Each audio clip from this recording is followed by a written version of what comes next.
And we know that a lot of what people do when they look at that popular culture is to look at the ideological messages, look at the deep prejudices sometimes that are being put out there, and in a sense, it's not simply embracing and enjoying, it's also there's a critical look at that's being done, spade work, looking at ideology. That's a misunderstanding. Academics are, in many ways, tend to oversimplify, I guess, as all people do. And when they find me studying bestsellers, they say, all you're doing is reading bestsellers as mere entertainment. I would answer, there's no such thing as mere entertainment in the first place. And in the second place, I'm not here to celebrate them. I'm here to understand them, because they are a product of a culture of which I'm a member, and I need to understand that. So when you study when you study T.S. Eliot or Shakespeare, Shakespeare, and become the world's best authority on Hamlet, if that's all you're interested in, then you may in fact be blowing a great opportunity. First, somebody once said that he had read Hamlet 98 times, and some wise, impudent fellow said, "Don't you ever read anything else?" You see, the answer, don't you ever think of anything else? If not, I don't want my kids to take you, because there's more to the world than... One thing that I would like to say, and that is, I've known academics for a long time. Some are strong, some are weak. But since we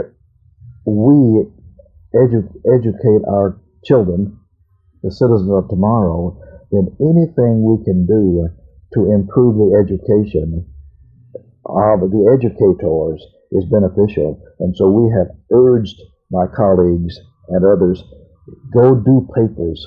Even if you do them badly, you will grow a little in the process. You'll come back and be a more effective teacher. So it's a kind of a sprinkling of water on the grass and hoping it will grow better and feed the livestock a little better. Just to give you a little bit of Canadian content, in Canada, and particularly in Ontario, a study of popular culture is now institutionalized in the high schools, where the high school students have to take at least one course of what's called media literacy. And is there any such movement, or is there any kind of impulse in the United States to do the same kind of thing? Or is it...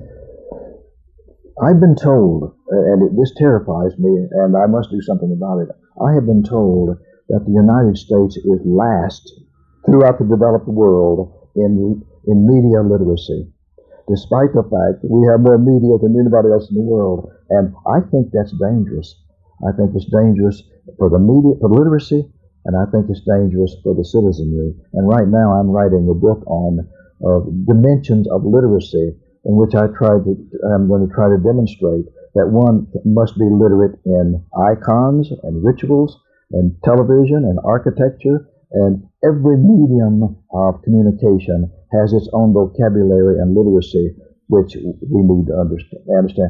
Is that going to be acceptable straight away? Probably not. It's also ironic that it produces and most it's terribly ironic. Which then you see raises another, I think, a rather fearful specter. And isn't it that we know so little about it because the teachers have taught don't understand the vocabularies to teach this? So yes, it's very dangerous, and I find that fact frightening and must be corrected. And it's also very interesting too, just in terms of that someone out there may be you're the one very interested in doing this kind of stuff 20 years ago. Yeah. Well, it's when one really, I think, enjoys his profession and is curious about it, then it just seems to me the logical thing is tear it apart, look at it, see what makes it run, and then see how you can develop the various things. And that's what we were trying to do.